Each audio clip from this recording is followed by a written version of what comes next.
Bonjour, merci d'être sur la chaîne Biggie Challenge. Merci également pour vos critiques, pour vos recommandations. Merci également pour vos observations. Aujourd'hui, nous traiterons du deuxième thème qui est le pouvoir de l'imagination. Un jour, un homme s'est rendu dans un magasin et s'est acheté un poster en l'intérieur duquel il y avait une image d'un château.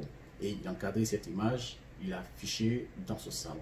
À force de déménager, il a rangé cette image dans un carton. Et 10 ans plus tard, il s'est acheté une maison où il a décidé d'y habiter. Et une fois là-bas, il rangeait tout. Donc, il était accompagné de son fils. Sa femme était dans l'une des chambres, puisqu'il y avait plusieurs chambres. Une maison vraiment avec beaucoup de commodités. Son fils lui demande qu'est-ce qu'il y a dans le carton qui était juste à côté. Il dit non, mais j'ai plusieurs images à l'intérieur, j'ai beaucoup de choses à l'intérieur. Mais il n'a pas hésité, pour la curiosité de l'enfant, d'ouvrir tout de suite. Chose dite, chose faite. Il ouvre, il plonge sa main dans le carton, il prend une image quelconque, il regarde, il dit waouh! Un silence total. Son fils demande, papa, qu'est-ce qu'il y a? Il dit non, mais tu t'en rends compte? Il y a 10 ans de cela, j'ai rêvé, j'ai imaginé de posséder cette maison. Aujourd'hui, je possède cette maison, je viens de l'acheter. Voilà l'œuvre du pouvoir de l'imagination. Il a pensé, il a eu l'idée comme support et l'imagination a fait le travail. Aujourd'hui, il est propriétaire de ce château. En effet, le pouvoir de l'imagination est l'un des pouvoirs les plus merveilleux et les plus puissants.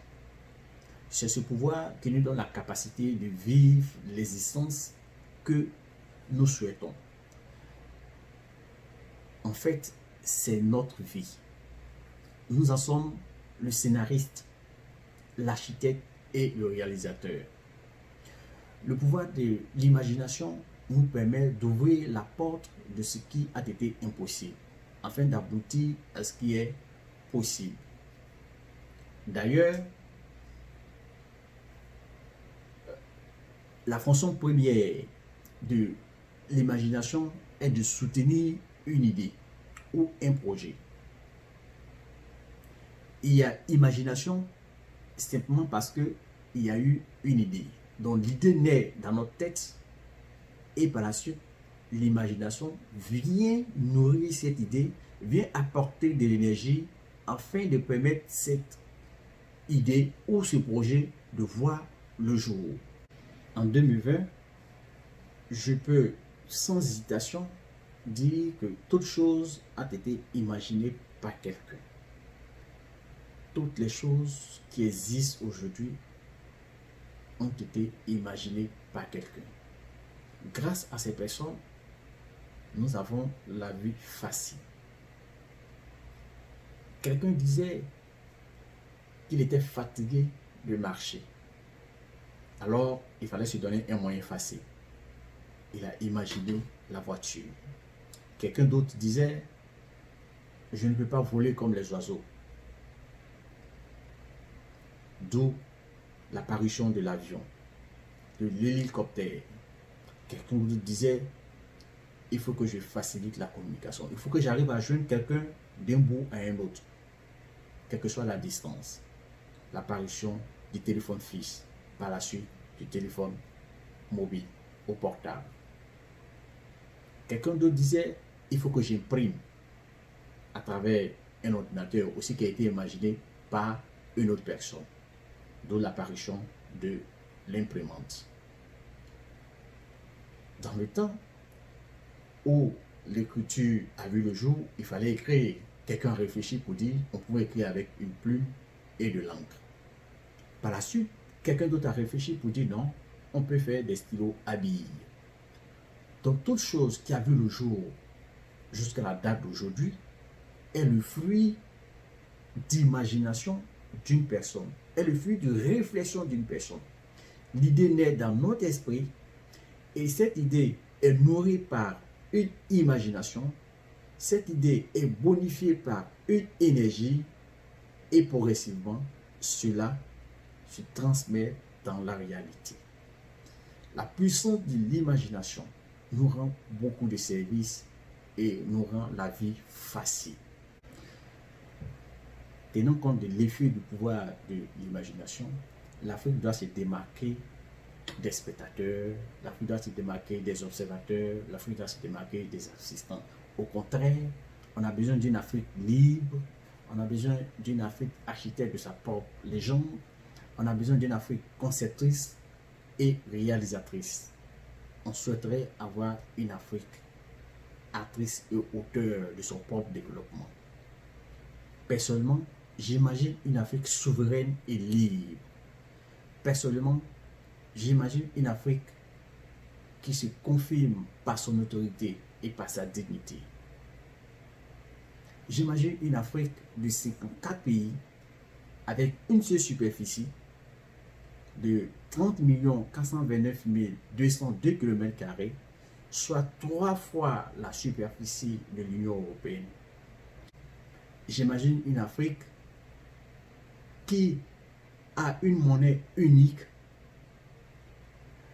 et qui a un système financier aussi solide qui défie toute concurrence.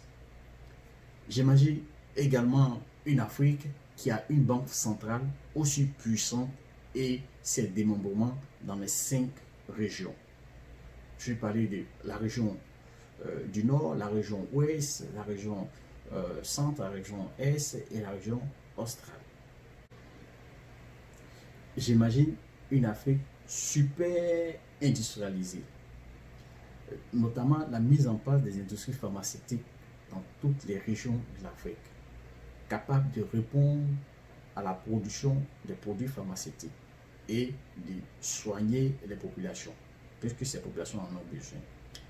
Et il s'agit de traiter les maladies telles que le paludisme qui tue à petit feu nos populations, de traiter les maladies afin d'aller contre les maladies telles que l'Ebola, telles que le sida.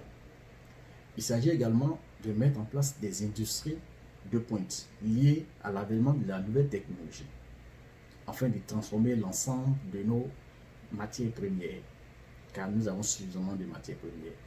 Nous devons les transformer. Donc j'imagine la transformation de l'ensemble de ces matières premières en produits semi-finis et en produits finis.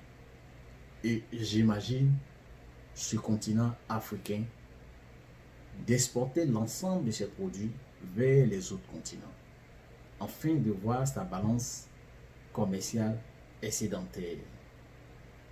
J'imagine également que les autres continents viennent un jour dans le continent africain, se faire former dans nos grandes universités, 2, bénéficier des soins dans les grands hôpitaux qui seront en place, et de 3, aussi de chercher de l'emploi, puisqu'il y aura suffisamment d'emplois.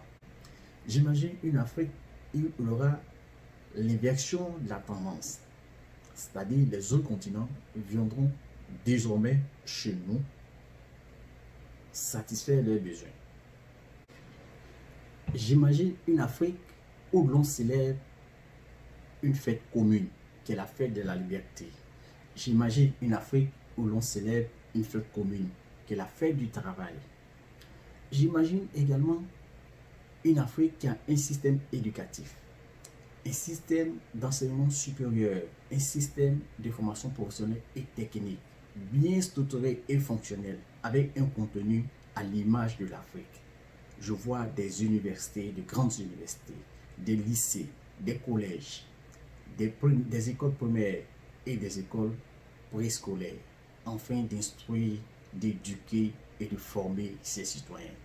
J'imagine également le continent africain qui a un droit de veto à l'ONU, au moins un droit de veto à l'ONU, afin de prendre des décisions et non d'être un continent figuratif qui accompagne les autres continents.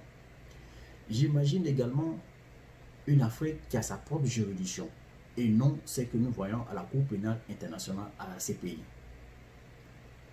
Nous sommes un continent avec une population aussi nombreuse, un continent aussi vaste. Nous devons normalement avoir notre juridiction. Donc j'imagine ce continent avec sa propre juridiction. Le chantier il est vaste. Le chantier, il est très vaste. Vous pouvez tout imaginer. Imaginons tous ensemble. Le pouvoir de l'imagination nous confère ce que nous voulons, ce que nous souhaitons. Imaginons et nourrissons cette image que nous voyons à l'intérieur de nous. Et nous allons tous réaliser ce que nous rêvons. Notre imagination peut nous conduire à réaliser notre destin. Notre imagination peut nous amener à nous réaliser. En somme, il nous faut renverser la tendance. En Afrique, cela s'impose à nous. Cela est une obligation. Nous n'avons pas le choix. Nous n'avons pas du tout le choix. Il est vrai que le pouvoir de la connaissance est nécessaire, mais insuffisant. Il va falloir que nous les Africains nous approprions le pouvoir de l'imagination afin d'atteindre le plein pouvoir qui est le pouvoir de l'argent. D'où la prochaine vidéo pour le troisième thème, le pouvoir de l'argent. Le pouvoir de l'argent est aussi important. C'est le financement. C'est ce pouvoir qui nous retient tant. C'est ce pouvoir qui est le cordon qui lie l'Afrique et le reste du monde. Le reste du monde nous endette et nous oblige, nous sommes assujettis à payer ces dettes, nous sommes obligés à payer ces dettes. Tant que nous paierons ces dettes, nous n'aurons jamais des ressources pour les orienter vers les investissements. Nos investissements ont besoin d'être financés. Donc, il nous faut nécessairement de l'argent pour financer nos ressources. Si nous mettons en place un système financier aussi efficace et solide de façon interne à travers la création d'une monnaie unique en Afrique, je pense que l'Afrique va décoller. Alors, je vous remercie à travers cette vidéo. Merci d'être resté jusqu'à la fin. Merci d'avoir visualisé la vidéo. N'hésitez pas à la partager, à partager le contenu. N'hésitez pas à inviter vos camarades à s'abonner. N'hésitez pas à liker. N'hésitez pas à cliquer sur la cloche de notification afin de recevoir les prochaines vidéos. Je vous aime. Dieu nous a créés sans nous, mais pour nous sauver, il a besoin de nous. C'est l'Afrique qui gagne pour sa liberté et pour sa dignité.